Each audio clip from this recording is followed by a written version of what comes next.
expecting a good show. I'm expecting Paul George to play well. I'm expecting Danny Granger to play well. But I didn't fly here alone. My brother flew all the way as well. Get in here. Get in here. All the way from Indiana. Gold Swagger. Gold Swagger. Pacers. We love this country because you guys love basketball. In the world. Absolutely. Love this country. Of course, we are very proud kasi this is the first time nga NBA dito ginanap sa atin sa Pilipinas. Support ba between the Rockets and the Pacers? Oh, parehas.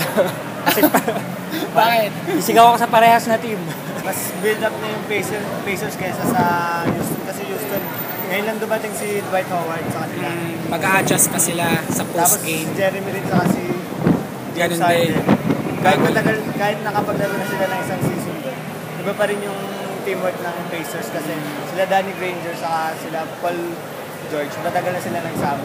Excited na for the whole Yes. event.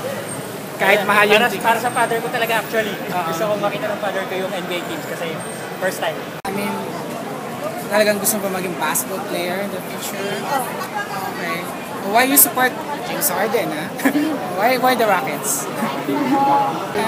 Sila dun yung dahil si Harden, tsaka si Dwight Howard, tsaka si Jeremy. What do they expect for this game?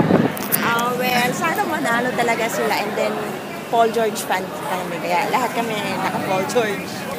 Actually, first time kami makakapanood. And then, at the same time, kaysa naman sa pupunta kami sa abroad, parang nakatipid kami. Pero sobra kami tuwang-tuwa. So, talagang in-run na namin talaga yung opportunity with my home